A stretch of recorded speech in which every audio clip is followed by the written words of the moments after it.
السلام عليكم ورحمة الله تعالى وبركاته.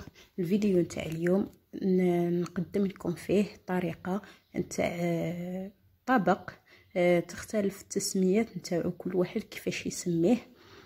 في الشرق يقولوا له القناوية، وفي عندنا حنا في الصحراء نقولوا له الملوخية. على بالي تختلفوا في الاسماء بزاف، يقول لك الملوخية هي هذه تاع الشرق وهذه يقولوا لها القناوية، حنا هذه نعيطوا لها الملوخية. درك نقول لكم هذه تلقاوها في تونس، تلقاوها في المغرب، كما كاينه في الجزائر. وطبعا كاين اختلاف في الطريقه تاع الطياب، لكن المتفق عليه هو باللي هذه الملوخيه ولا القناويه الطيب باللحم. هنايا جبت الطاجين هذا اللي راني باغيه ندير فيه الطاجين تاع الطين. انا فضلت نطيبها في الطاجين تاع الطين، يعطيني بنه وتجيني ما شاء الله. درت فيه كميه تاع الزيت. هذه الملوخيه تبغي الزيت، تبغي ليدام باش يجي فيها هذاك ليدام في الاخير، والكل منظر نتاعها شباب. هنا بديت نحط الطرف تاع اللحم نتاعي، لازم اللحم الغنمي.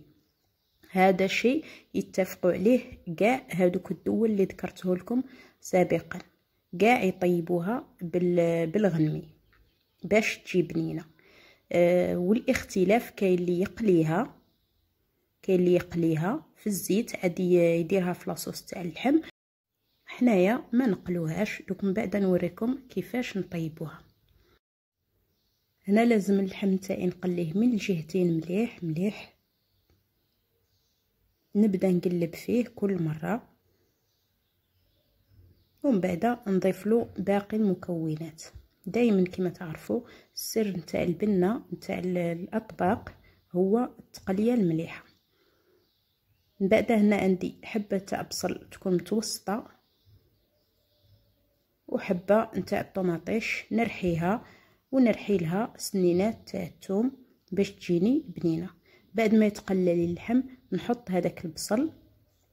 حنا في المنطقه نتاعنا منطقه بشار نطيبوها بالبصل والطوماطيش، ونديروها مرقه حمراء وخاتره، ونقدموها مع مطلوع ولا خبز الكوشه ولا خبز الدار، كل واحد وكيفاش يبغي ياكلها. كاين اللي يرافقها بالروز تاني تجي بنينه، يسقي بها الروز ويتناول معها الروز.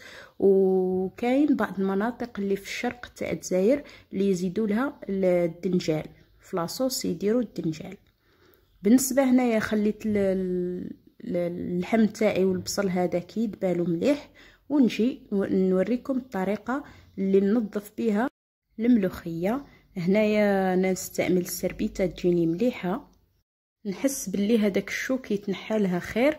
وكاين اللي يديروها في الغربال ويغربلوها، وهذاك الشوك اللي فيها كامل يطيح وهي تبقى الفوق ويتنحى لها هذاك الشوائب اللي فيها. انا هنايا نسالي عليها حبه بحبه، نصبر معاها لبين اللحم تاعي راه يتقلاو كامل. ننظفها كامل بهذه الطريقه، ومن بعد نبدا نحي لها في هذاك الراس اللي يجي فيها من الفوق. كي نكون نحي فيه ما لازمش نقسم الحبه نتاعي هكا، الا كانت صغيره. الا كانت كبيره نقسمها على زوج باش طيب لي بالخف. كما راكم تشوفوا نحي لها غير هذاك الراس ونخليها. نكمل كامل الكميه بنفس الطريقه اللي عندي، انا مانيش دايره كميه كبيره بزاف. كما راكم تشوفوا الحجم تاعها تجي قصيره، هذه اللي عندنا حنا في الجنوب. وكما العكس تاع المناطق الاخرى تتوفر الحجم تاعها طويل، تجي طويله على هكا. ودروك راه الموسم تاعها هي تتوفر في فصل الصيف، وما كاش دار في بشار ما يطيبوهاش في وقتها، واش هو تجي شويه غاليه في البدايه، ومن بعد يبدا الثمن تاعها يطيح بشويه بشويه حتى تولي في متناول الجميع. وهنايا بعد ما نقيتها كامل نديرها تفور كي يبدا يدخلها الطياب. من بعد نجي نضيف لها الكميه تاع الملح اللي تحتاجها. راكم تشوفوا قلعت لها كامل هذوك الريصان تاعها وخليتها. بعدها نجو هنايا للبصل هذاك واللحم هذاك تقلالي مليح مليح. هنايا نضيف ورقات تاع الرند ونضيف هذيك الطوماطيش والثوم، نضيفها لاصوص ونضيف لها التوابل. هنايا درت فلفل كحل والعكري وراس الحانوت والفلفل الحار. هذا كنت دقيته بالمهراز. توابل اللي يبغي يزيد حاجه يزيدها، كما تعرفوا التوابل كل واحد وباش يبغي يطيب وكل واحد واش عنده في الدار. هنايا ضفت هذوك التوابل وكل شيء، نخلط ونخليهم يتقلاو مليح مليح، ومن بعد نضيف لها شويه طماطيش مصبره باش تجيني المرقه نتاعي حمراء. كما قلت لكم حنا نطيبوها مرقه حمراء وتجي ما شاء الله. اللي يبغي يزيد كركم يزيد، بصح الزعفران يصفرها واللون تاعها ما يجيش شباب. نقلي التوابل هذوك مليح مليح. الملوخيه نتاعي راها تفور، ما لازمش طيب بزاف، كي طيب بزاف تفسد وتتحل، وهذيك الزريعه نتاعها اللي لداخل من بعد تتزربع لي في المرقه وما تجينيش المرقه نتاعي مليحه. والملوخيه هذه ولا انا نقول لها الملوخيه كيما كبرت وكيما لقيت الناس نتاع المنطقه نتاعي يقولوها، طبق هماوي. هذا نقدموه للانسان اللي يكون عزيز عليك، طيبيه وتعطيه له. وكاين اللي حتى اللي يديروه في الاعراس تاعهم نظرا للاهميه نتاعو في المنطقه. هنا بعد ما تقلالي هذاك اللحم مليح راكم تشوفوا هذيك لاصوص كيفاش راها، وهذيك ليدام اللي في الوجه تاع المرقه نتاعي. دروك نمرق بشويه مسخون. راكم تعرفوا الطين يبغي الماء سخون اصلا اللحم باش ما يبسليش، باش ما يقساحليش، نمرقوا بالماء سخون. وما لازمش نكتر الماء باش لاصوص تجيني عاقده وما تجينيش مايها وتجي بنينه. ندير شويه فقط القيس اللي يطيب لي اللحم تاعي بهذه الطريقه.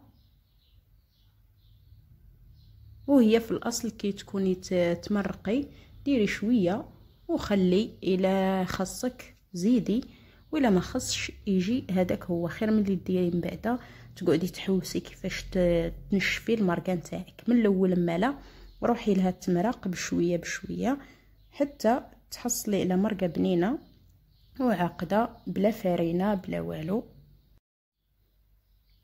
اللي يكون عندها الوقت طيب كيما هكا في الطاجين، ولا واللي ما عندهاش الوقت تقدر تستعمل الكيكوطه باش توفر الوقت تاعها. هنا بعد ما طيب لي هذيك الملوخيه كنت درت لها الملح كيما وريتكم، لازم ديروا لها كميه شويه مليحه تاع الملح. وشوفوا ما خليتهاش طابت بزاف، غير شويه كيما هكا، ونخليها حتى الوقت اللي يطيب لي اللحم تاعي يطيب مليح مليح ولاصوص تاعي تعقد وتختار مليح باش نقيسها في المرق ونقص عليها النار، نخليها تدي من البنه تاع اللحم. ومن بعد توجد لي هي في الاخير كي يطيب اللحم صاي تولي هي سهله وما تديليش كامل الوقت. هنا صاي اللحم طاب والمرقه اختارت وشربت هذاك الماء. شوفوا كيفاش راه الوجه ما شاء الله. هكا تجي الملوخيه، نرميها نوزعها غير بالعقل. انا قلت لكم هي بالخف تفسد. ندخلها في لاصوص هذيك، نقص عليها النار ونخليها تكمل طيابها في غرضها وتدي مليح البنه هذيك تاع لاصوص تاع اللحم وكاع. بالنسبه اللي راهم يشوفوا الفيديو لاول مره ديروا لي اشتراك للقناه وفعلوا الجرس باش كل ما نحط فيديو ان شاء الله يلحقكم في الاشعارات. ولا عجبكم الفيديو ولا عجبكم الاقتراح اللي درته معكم اليوم خلوا لي جيم وتعليق على الفيديو. هنايا نضيف قرن تاع الحار والحرور هذا الصغير، هادو نضيفهم كاع في الاخير ونخليهم شويه. وهنايا هذا هو الطبق نتاعي بعد ما وجد. شوفوا كيفاش جات ما شاء الله، جات بنينه بنينه. ننصحكم تجربوها، راهي متواجده في الاسواق دروك، هذا هو وقتها وراها مازال جديده. كما قلت لكم، اللي عجبكم الفيديو خلوا لي تعليق، وشكرا على المشاهده والسلام عليكم ورحمه الله.